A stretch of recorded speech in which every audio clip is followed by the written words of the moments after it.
I am probably the only casting director who ever did a research study on actors who book and looked at all the things they have in common.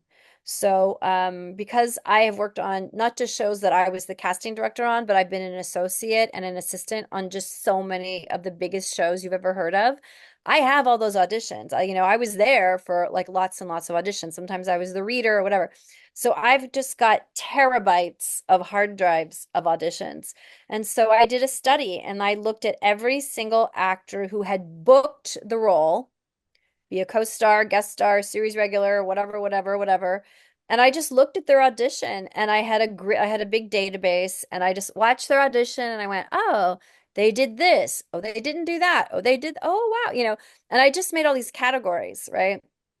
So after watching, 300, 500, 800, 1,000 actors who booked, I looked at my database and it was very clear there are certain things that actors who book do, and that isn't interesting information, right?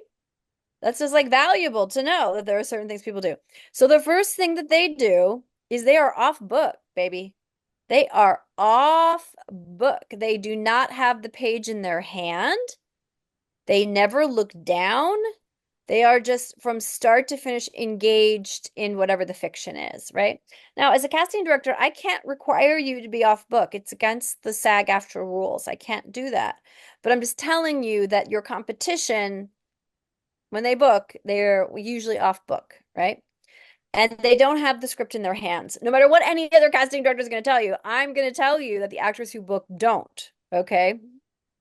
Because they could do so much else with their hands, right? There are all kinds of other really interesting business that they can be doing with their hands in the scene, right? And if you have your script in your hand, you can't do that. The second thing is that actors who book dress to suggest the role. They are super strategic about what they wear for their audition. So, like you, if you, Joy, you would be the perfect, like a grandma, right? So if you're playing a Right, right, grandma, you might want to wear like a flowery t-shirt or little cardigan sweater with your hair just the way it is, right? You would not want to wear a suit, right? You would right, want to right. wear something that was not leaning into the role, right? Now, if you were going to be a nurse or, you'd make a great, charge nurse or something, you would want to wear a scrubs top or something that kind of looked a little, hospital-y to make it Mhm. easy for me to see you, not really me, but to make my director and my writer just like, oh yeah, that Booker, she's it. They're Ah, not looking to make you to direct you into the role. There is no time for right, that. What right. they see is what they need to get on set, right? Because they are not going to see you again until it's time for you to shoot, right? So you Mm, have to sell your product with confidence that the goods you have is what they're buying, right? So, and if you're going to play a lawyer, you better wear a suit that fits you. That's not mhm, your roommate's suit that doesn't fit you. If you're going to mhm, be a bartender, you're going to want to, decide, well, what kind of bar is this? Is it a country western bar? Is it a, really foofy high Upper East Side bar, right?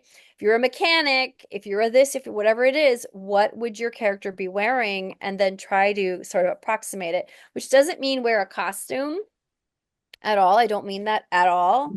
You shouldn't buy a cop uniform or anything like that, but you have to be smart because you can control that. Yeah. And then the third thing I'll say is having activity using a prop in your scene, huge, mm. hugely, huge Oh, opportunity for you to display character, right? A character's state of mind is reflected in how they use their environment, right? So if I'm like, furiously texting somebody, you get my state of mind, right? The way that I'm yeah. texting, right? But if I don't have a phone in my hand, or the way that I sip my coffee, or the way that if I'm having an argument with my husband and I'm folding the towels a certain way, like, Mm, activity implies state of mind.